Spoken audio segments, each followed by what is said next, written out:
Sajni here, and in this video today we are going to talk about how anxiety and fear can be one of the biggest blocks for manifestation, and how I personally struggled with the anxiety and fear issues for a very long time, and how I was able to come out of it.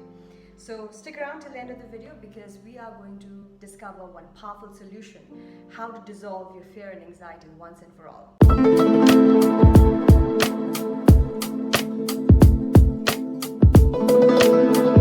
Super excited to announce that the 2-hour free masterclass is open up for registration for the Mindset and Reality Revolution group coaching program. And I'm also super excited to announce that the one-on-one free consultation for the premium coaching for Mindset and Reality Revolution program is up for enrollment. So wait around till the end of the video for more announcement on that. So today we're going to talk about why anxiety and fear are one of the biggest blocks for manifestation, and how I personally struggled with the anxiety and fear and all of these emotions and all of these fears rising up. So first, let's get to the problem. Everything is operating in the laws of nature, whether we choose to live by it or not. So whether it is the day following the night, or the sunrise following the sunset, or the summer following the winter, or the hot, polarized by cold, or we wake up during the day and sleep during the night, or in the daytime we are taking action and in the nighttime we are asleep. So all of these are the natural laws that we govern, right? So from the time we are born, we have seen equal number of days and equal number of nights, right? And from the time we are born, we've seen equal number of summers and equal number of winters. There is no one outweighed by the other, right? We haven't seen the number of summers go up or the number of winters go down, right? There's always a balance. So if you see, nature always seeks to balance out. Nature always seeks harmony. Nature always seeks balance. And that is one fundamental principle that we all fail to abide by, and that's why we suffer. Nature dictates that we sleep during a certain period and wake up during a certain period. So there is action and there is non-action. There is doing and there is not-doing. There's being and there's non-being. So, but what happens is that in this fast-paced world that we live in, we fail to abide by these principles. We fail to follow the laws of nature. So what we tend to do is we tend to focus more on action, or think, and then we don't take time to do non-action or to step back. That is the biggest problem that we face in today's world. So we are always hustling. We're always trying to do multiple things. We are trying to chase a lot of things and trying to be everywhere every time, and we have a lot of fear of missing out. So that is one of the biggest problem in today's day and age, that the anxiety issues, the fear issues, all of these stem up, right? So that is the biggest problem number one that we face, is we fail to balance nature. We fail to balance our action and non-action, doing and non-doing, being and non-being, waking and sleeping. So most of the times we also, because we are not able to balance that, we face a lot of insomnia issues as well, right? Because of the heightened stress, heightened anxiety, heightened fear. So those are some of the common elements that we see, and that is the problem. That is the disbalance, or because we're not able to balance. Second problem why we face these fears and anxiety issues is because for most of us, we have two levels of awareness. We have the body level of awareness, which is a survival instinct, and mind level of awareness, where we can assess the risk and the rewards, and the joy and the sorrow, and the good and the bad. So our mind is in a duality, plays in a duality. So most of us are stuck in this pattern of the mind and the body, right? We can't go beyond the mind and the body, but there is something beyond the mind and the body, and that is our awareness level. So now, when we identify, we are able to identify only with the body or the mind, right? When some thoughts come, there's a movement of thought, we identify with those thoughts. When some emotions come, we identify with those emotions. So that's why the problem number two is that we tend to identify with those thoughts and with those emotions, or with the body physical attachments. So it becomes a problem, because now when the positive emotions arise, or when there's a positive event happening around us, what we tend to do is we tend to attach to the positive events. We tend to become we try to pull that positive events towards us, so we don't want to let it go, right? But when the negative emotions or negative events show up, then we want to push that away. We don't want that. So that push and pull, that happens. So what happens is that nature tends to, like we talked about in the first point, that nature always seeks balance. So let's say, for example, when this pen, I raise this pen marker here, now this pen has gained gravitational potential, which means that if I drop the pen, then it's gonna go down, right? Similarly, I often show, in the pendulum, like when we try to pull something, obviously when you try to pull some emotion, it always moves back, and when you try to push something, it always comes towards you. So nature always tries to balance it, right? So those are the problem, right? So there's always, nature is always seeking balance. So when we understand the laws of nature, we can then now go to the path of least resistance. And what is the path of least resistance? So the path of least resistance, like I said, is getting to the high level. So if you come to think of it, we are not able to stay still because we always have our thoughts moving in our mind. When we just stay still for a while, when we try to stay still, there's always a thought moving. So we can't stay still. So that thought is pulling us to different directions, or the emotions are giving us the stimulus to be able to do certain things or say certain things or take certain actions. So there's always, we are run by the thoughts and run by the emotions. But if we are able to take a step back, then we can watch the thoughts and the emotions. So that is a level of awareness, or in scientific term is also called metacognition. Because we identify with the thoughts and the emotions, and because we move along with the thoughts and emotions, we are not able to control our thoughts and emotions, right? Our thoughts and emotions are controlling us versus we controlling it. We are not able to control our mind, or we are not able to stay still, or we are driven by the fears and anxiety, is because we are operating at the level of mind and body. So here is the solution. Einstein states very clearly that you cannot solve a problem with the same level of mind that you created with. We need to level up our mind, right? So the solution to this is that we raise the level of the mind. So that is the highest level of mind is the awareness, the consciousness, the awareness, right? Now most often than not, we do not access that part of ourselves because we are too busy all the time being driven by our mind and emotions. Brings me to the point of one very powerful concept in Zen Buddhism, which is called emptying the cup, right? I didn't understand the meaning of this for a very, very long time until I started to go deep into these concepts. So what emptying the cup means is basically, so let's move to the solution, okay? So now here's a solution of how to dissolve our anxiety and fear. So like we discussed, so we always have negative thoughts or positive thoughts, right? So when the negative thoughts come, we try to push it away, or when there's a positive thought, we try to pull it. So that's a natural instinct, or that's a natural way of human beings. So that is why when we are moving with the polarity of the good and the bad, so we are constantly, in a motion state, right? We are never in a non-motion state. So, but the idea, the solution happens when we can get to a neutral attention. So a neutral attention is basically a core fundamental state. Yoga or Upanishads in the Eastern literature, it's called dissolving the riddhis of the mind, right? So it's called dissolving the karmas. Karmas is the meaning of action, but action can be mental and physical action, right? So that is why, so to dissolve the riddhis or the karmas, what we need to do is we need to come to a neutral state where we are simply observing the movement of the thoughts and emotions, right? We do not get identified with it. We do not get driven by it.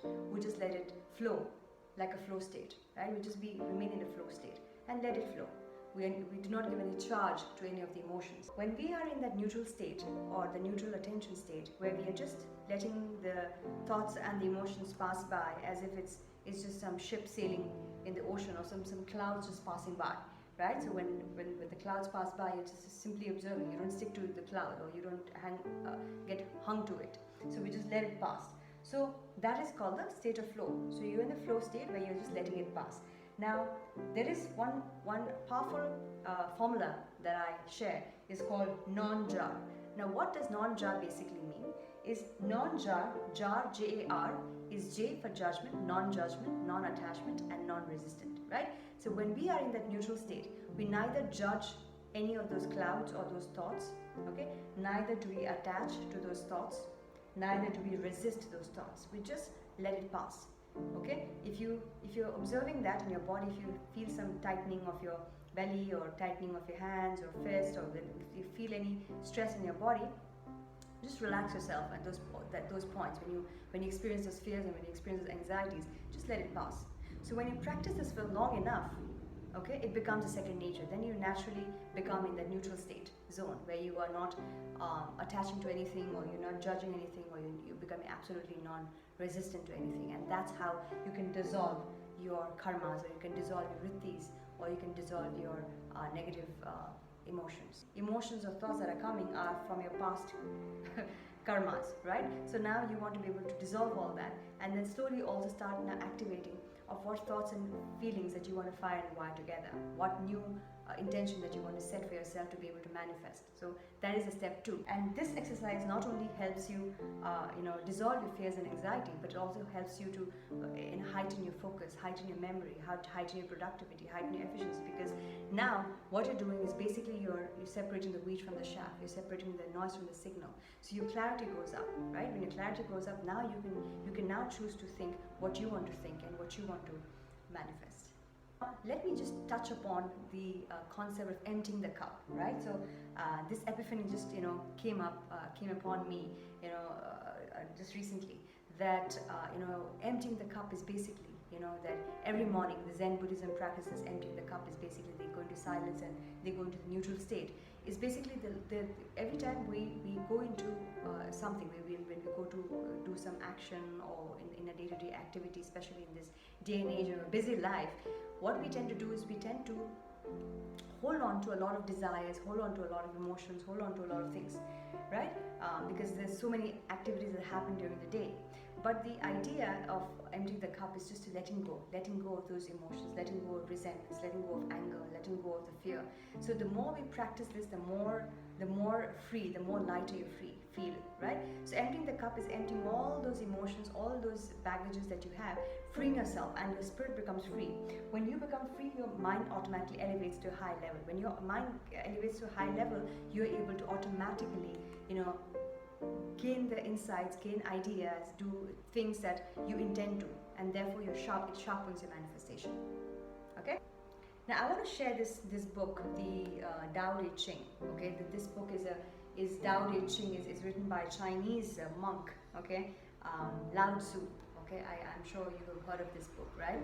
And in this book, right, the reason why I find this as the universal laws of nature, right? The more you stick to the laws of nature and work with the laws of nature, the more faster the manifestation becomes. And I have personally seen in my own life that whenever I have been able to stick to the laws of nature, or like I said, balancing the harmony, balancing the emotions, the balancing between doing and non-doing, and getting to the being state, getting to the ideal state where you have that ideal identity of being and becoming, because everything in the universe is in the state of being and becoming. There is no arrival, right? There is no arrival. The butterfly is becoming the caterpillar, is becoming the butterfly then goes to dies down and gets to the dust. When we as human beings, when we stop to learn, when we stop to get to a point where we think that okay, this is it, this is my highest level, I can't get to the next version of myself and I can't change, I'm rigid, so we become very rigid in our ways, right? And that is basically is against the laws of nature, and that's why so many of us feel that conflict, because our inner nature is to be continuously being and becoming, and continuously getting to the next version of ourselves, right? But we are completely resistant to change, because we don't want anything which is going right in our way to be dismantled, right? We do not want to be very attached to a way of things. That's how I was able to come out of anxiety and fear, by doing new things, by going to new places. And therefore my heart's desire was to live near the beach, right? So live near the ocean. So I shifted to Goa, where there is beach and there is water and there's creativity and a lot of greenery. And so we can create our own reality, because we only give our own excuses by saying that you can't do this, you can't do that, or you have to do this, you have to do that. No, it's just about choosing your reality and picking that reality and stepping into it, right? So that is the program that we deal with. The program in Mindset Revolution, Reality Revolution, is all about picking an identity and just taking action, just setting a goal and taking action. It's simple as that, right? Instead of having that conflict, right?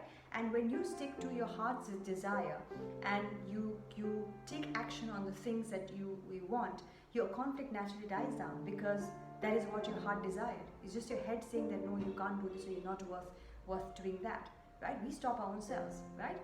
And so with that, I will highly recommend this book, Tao Te Ching, and I'm going to read few verses from this book pertaining to what we discussed so far.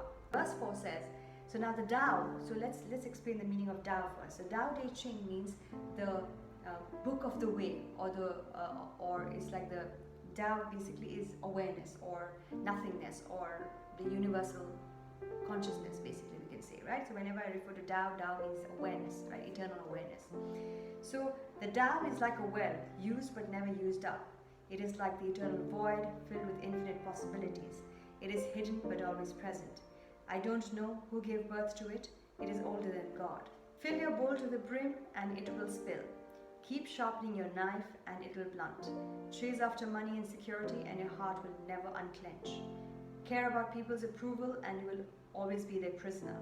Do your work and then step back, right? Doing and not doing.